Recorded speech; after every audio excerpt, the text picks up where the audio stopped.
어제 정청래 의원 같은 경우는 이재명 대표 팬카페에 글을 올려가지고 김대중 전 대통령에 좀 비유를 했거든요. 김대중 대통령은 사법살인을 딛고 일어나서 대통령이 됐고 노벨 평화상까지 받았다 뭐 이런 얘기를 했고요.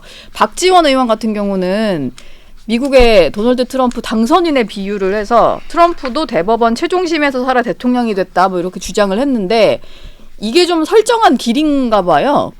앞으로 이재명 대표를 이렇게 좀 만들어야 이제 된다. 범죄자 이재명 대표가 아니라 고난받고 예. 또 참 탄압받는 그런 이미지를 가지고 이 이제 고난의 길을 갖다 헤쳐나가면은 네. 희망이고 그게 진실이다. 예. 그렇기 때문에 우리는 국회 단결해서 이재명 대표를 중심으로 전진하자 이 이야기거든요. 그러니까 네.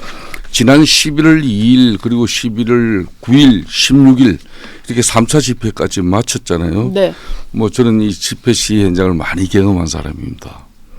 그런데 이게 아스팔트 거리 정치 잘못하면은 패가 망신합니다. 과거 우리도 박근혜 대통령 탄핵 이후에 그러니까 김병준 비대위 체제를 겪으면서 그 어려운 쉽게 말하면 다시 살기 위한 어떤 처절한 당의 변화와 핵심을 그렇게 어떤 기반을 만들어 놓고 막상 그 다음에 전당대회에서 한교안 대표 당선되고 난 이후에 이게 거리로 나갔단 말입니다. 강화문으로. 예. 네. 그리고 매주 그냥 연설 갱년대 비슷한 걸 열어가지고 결국은 이제 되려 그게 다음 총선에서 우리가 실패하는 계기가 되고 그렇듯이 지금 민주당 입장에서도 조용하게 지금 이재명 대표의 사법적 리스크를 이걸 이제 반면교사를 삼아야 되는 거예요. 네. 타산지석으로. 그러니까 170석의 거대 일당으로서 제1야당으로서 이제는 민생 경제 먹고 사는 문제를 야당이 왜 적극적으로 안 챙기는 겁니까?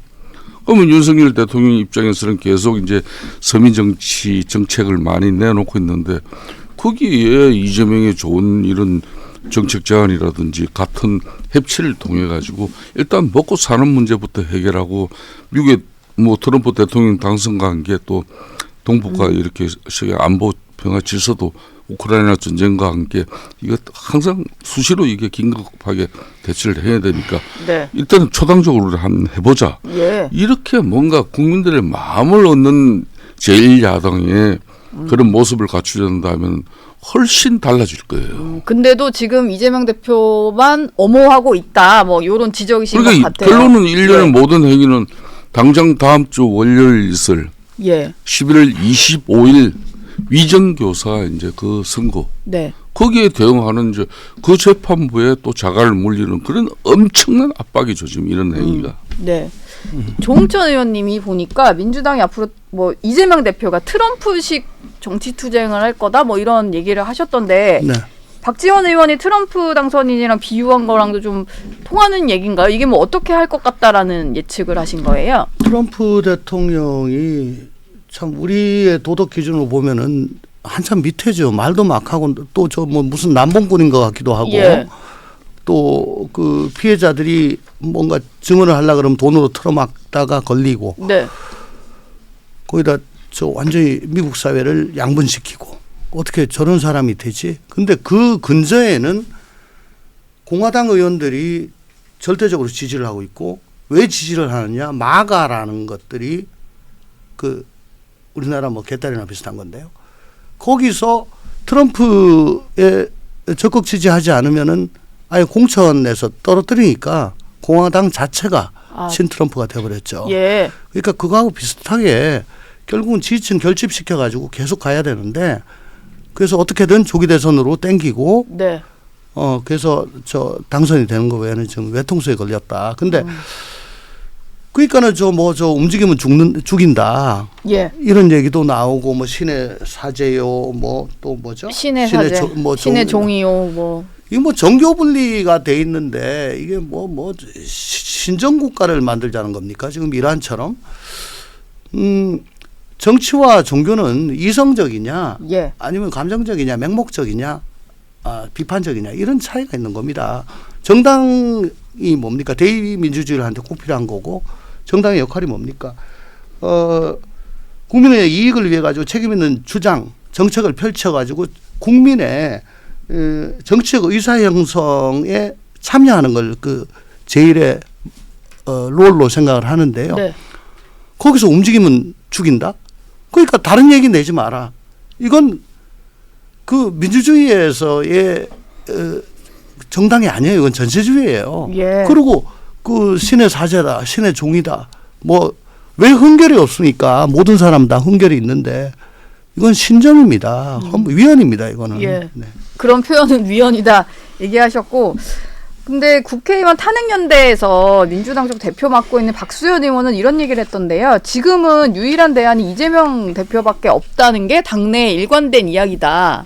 그러니까 좋아요. 정말 그런 걸까요? 예. 박수현 의원께서도 이제 국회의원 탄핵연대 이제 이 대표를 네. 맡았잖아요. 공동 대표인데. 그러니까 다음에 2027년 대선에 예? 민주당의 유일한 대은 이재명으로 가라 이 얘기예요. 예. 왜 지금부터 그냥 아직까지 다음 대선까지 그 2년 6개월 남았는데 네. 왜? 그 지금의 유일한 선택은 대선을 말하는 거거든요. 또 유일한 또 대안은 이재명밖에 이재명이다. 없다. 그럼 2027년 대선 전국에서 박수현 의원이 그때도 이렇게 국회의원 탄핵연대 대표를 맡고 있다면 그때 이렇게 주장하라는 이야기죠. 네. 아무리 그렇지만 지금 2년 6개월 앞둔 지금 시점에 왜 이재명을 끝까지 사법부 판단으로부터 지켜내고 또 사법부의 판결은 저거는 한마디로 위헌적인 요소다 이렇게 규정해버리고 그럼 대한민국 상권 이 분립 체제도 이것도 이태롭게 해놨고 결론은 대한민국의 이제 헌정 중단을 갖다가 이런 사법 체제에서 윤석열 대통령의 국정운영이 독단이고 또 뭐 김건희 여사 리스크도 있고 뭐 민태군 뭐 이런 사람들 의혹도 있으니까 특검 해가지고 결국은 이건 탄핵으로 가야 된다. 탄핵 너들 받을래 안 받을래? 탄핵이 안 되면은 이제 결론은 개헌하자. 예. 그리고 이제 5.18 전문 개헌에 넣고 물론 그런 거 개헌한 지 오래기 때문에 그런 거 넣으면서 원법부터 하다 이제 그럴 건데 여기에서 모든 게 이재명 대표를 법원의 선고로부터 살리기 위한 수단으로 그런 것들을 개헌을 들고 예. 나오고 탄핵을 이야기하고 대통령 하야를 이야기하는 것 이건 정말 위험하고 잘못된 행위라는 거죠. 근데 그렇게 갈 것 같다 보시는 것 같아요. 저는 그렇게 간다고 봅니다. 예.